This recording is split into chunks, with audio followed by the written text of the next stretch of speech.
Hai, Assalamualaikum. Kita berjumpa lagi. Okey, seperti yang kita tahukan, pada tahun depan gaji minimum akan naik daripada 1,500 kepada 1,700. Okey. Jadi dekat sini banyaklah saya tengok usahawan-usahawan yang mengeluh lah kan, tentang dengan kenaikan gaji minimum ni. Of course lah akan meningkatkan kos operasi syarikat. Okey, jadi dekat sini kan, daripada kita mengeluh, kita tidak memikirkan cara, jadi mungkin tuan-tuan boleh tonton video saya ni, di mana saya nak share beberapa tips apa yang kita boleh lakukan. Sebab benda ni kita kena hadap, nak tak nak kita kena hadap. Jadi mungkin perkongsian ini boleh membantu. Okey, nombor satu, apa yang kita boleh lakukan adalah kita tingkatkan produktiviti kita punya pekerja. Okey, apa yang kita boleh buat adalah kita latih staff kita untuk menjadi multitasking. Maknanya mereka boleh buat lebih kerja. Multitask ni maknanya boleh buat banyak kerja lah.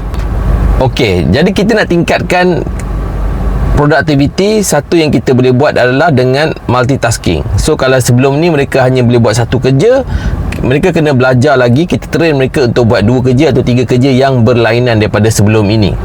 Okey, yang keduanya pula adalah fokus kepada KPI. Okey, kita set KPI and then kita kena fokus kepada KPI tu, dan kita kena pastikan staff kita mesti deliver KPI yang kita tetapkan. Sebagai contoh, staff telemarketing kita sebelum ni kita suruh mereka buat call 40 customer satu hari. So mungkin kita boleh naikkan kepada 50 customer satu hari. Mana kita tingkatkan produktiviti tu. So dan kita letak KPI tu, dan kita kena monitor dan pastikan mereka deliver output tersebut. Itu satu. Okey, keduanya adalah kita boleh naikkan harga produk kita. Okey, tapi kena naikkan dengan bijak dan berhati-hati. Jangan terlalu gopoh. Okey. So kita boleh naikkan dengan sedikit demi sedikit. Dalam masa yang sama, okey, tu sekata tadi kita kena naikkan dengan berhati-hati. So jangan naikkan terlalu mendadak, kita naikkan sikit demi sedikit. Mungkin sepanjang tahun depan ada 12 bulan, kita naiklah Januari sikit, kita mungkin naik pula bulan 4 sikit, kita naik pula bulan Jun sikit, betul bulan 10 sikit, kan. Tapi dalam masa yang sama, kan, kita naik dengan berhati-hati, kita juga naikkan dengan bijak. Maksudnya adalah kita cuba tambah nilai produk kita tadi dengan lebih baik. Kita tambah nilai lagi, kita jadikan produk kita lebih baik. Tapi kena hati-hati juga dengan kos. Kadang-kadang kita tambah nilai tapi kos kita naik banyak. Yang tu kena hati-hati. So tambah nilai tu jangan libatkan kos yang tinggi. Sebab tak guna kita tambah nilai, kos harga barang dah naik, tiba-tiba kos naik. So margin kita tetap, orang kata, kena telan juga. Tak guna. Yang ketiga adalah yang kita boleh buat, kita kena kurangkan kos operasi di bahagian-bahagian lain. Contohnya kita ada 6 department. So kita boleh kurangkan kos operasi di bahagian-bahagian tertentu. Contoh, kita boleh kurangkan di bahagian produk. Contoh kan, kita bincang balik dengan kita punya supplier, kita punya vendor, bagaimana kita nak turunkan harga produk ataupun kita nak kekalkan harga produk. Sebab kita tahu kan, kita punya supplier juga mungkin ada kenaikan kos, kan. Tapi apa yang kita boleh lakukan supaya harga kita kekal? Bincang, mungkin daripada segi volume ordernya ke, kan. Lepas tu kita boleh juga kurangkan pembaziran. Contohnya daripada segi sudut tenaga elektrik ataupun bahan mentah.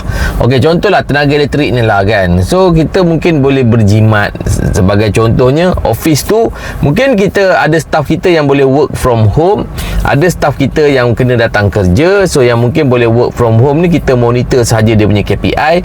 So mungkin dengan kurangnya mereka datang bekerja, kita boleh jimatkan api, kita boleh jimatkan air, kita boleh jimatkan kataifo dan macam-macam lah kita boleh jimat. Tu contoh. So tapi dia banyak lagi sebenarnya. Yang keempat pula adalah fokus kepada customer retention dan upselling. Okey, kita kena kembangkan kita punya strategi bisnes kita untuk dapatkan lebih banyak repeat sale Kan mungkin kita boleh fokus kepada hot customer. Yang hot kan kita ada hot customer, kita ada warm customer, kita ada cold customer. Kita mungkin boleh fokuskan kepada hot customer kita, yang jenis yang suka kita lah, yang repeat dia tinggi, yang pembelian mereka besar. So yang ini kita galakkan lagi mereka membeli, kan kita bagi lagi offer-offer yang lebih, mungkin reward yang lebih, macam tu. Lepas tu pula customer kita yang hot tadi, yang hot customer ni, kategori hot customer ni, kita mungkin boleh letakkan mereka ni sebagai VIP, dan kita mungkin boleh sediakan mereka produk-produk yang premium, yang mana orang lain tak dapat, hanya mereka saja dapat. Ni strategi retention lah. Okey, cadangan yang kelima adalah gunakanlah benda-benda yang bersifat automasi ataupun digitalisasi. Kan sekarang ni kan AI dah berkembang. So banyak benda-benda yang kita boleh gunakan AI. Contoh seperti ChatGPT, kan kita boleh gunakan. Lepas tu banyaklah. So software tools yang boleh mengurangkan tenaga kerja.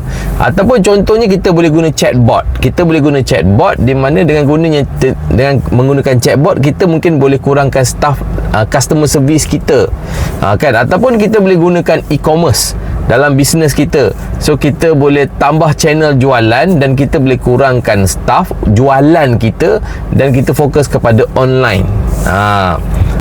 So dengan ini kita boleh kurangkan kos lah daripada sudut overhead kerja tadi. Okey, yang keenam pula saya cadangkan adalah tingkatkan jualan melalui diversifikasi pasaran. Contohnya kita explore platform-platform baru. Kan sebelum ni kita tak pernah menjual di TikTok, kita jual lah di TikTok. Sebelum ni kita tidak pernah menjual di Shopee, kita jual lah di Shopee. Kan. Lepas tu pula kita cubalah cari pasaran luar negara. Contohnya kita jual batik. Kenapa kita tak cuba ekspor ke Indonesia? Contoh ke Thailand. Contoh. Kan kita tahu macam negara seperti India jenis pakai kain kan. So kita boleh cubalah promote ke negara-negara sana.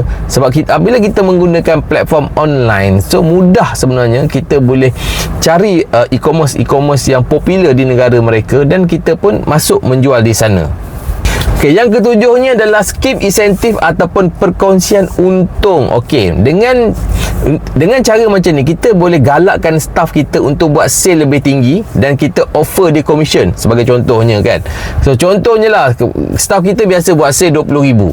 Okey, staff jualan kita berkata dia, okey, kalau kau hit 30,000, aku bagi kau lagi extra RM500 commission, RM1,000 commission.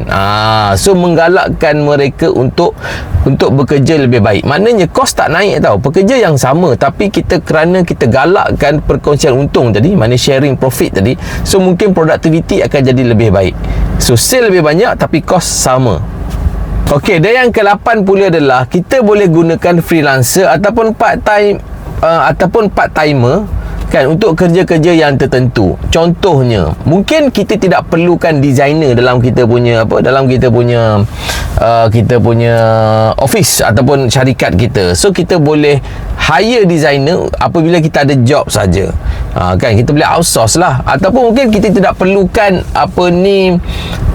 kerani mungkin, kan, untuk kerja-kerja yang tertentu. Contoh key in data, mungkin kita boleh outsource saja.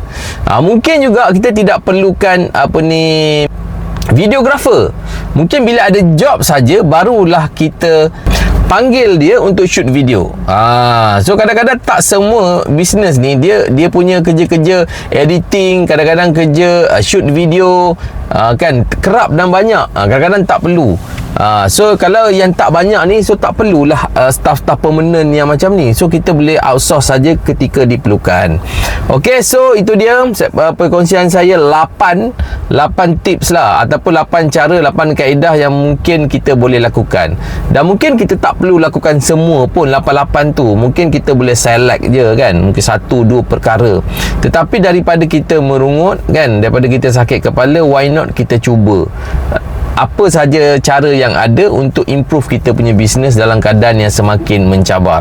Sebab apa yang kita lihat hari ni, walaupun data makin baik, tetapi kalau kita tengok bisnes ni dia contoh, maksud saya walaupun kita lihat data makin baik, contohnya kadar inflasi makin baik, kadar hutang negara makin baik, kadar ekspor negara makin baik, kadar keluaran kasar dan negara makin baik, kadar mata wang kita makin baik, banyaklah kadar-kadar yang makin baik. Tapi kita apabila kita lihat masalahnya adalah kepada usahawan, kita tak nampak bisnes tu makin baik, tetap juga makin mencabar dan makin mencabar. So bila kita pahalusi, mungkin walaupun ekonomi kita makin baik dengan data-data tadi, mungkin hanya golongan-golongan kecil saja yang dapat manfaat. So majoritinya masih lagi tak dapat manfaat, kan? Jadi itulah apa yang kita ada, apa yang kita boleh buat, kita usaha saja untuk perbaiki keadaan lah. Kan, siapa yang bersungguh, dialah yang akan selamat, insya-Allah. Okey, sampai di sini saja video saya kali ini. Assalamualaikum, bye bye.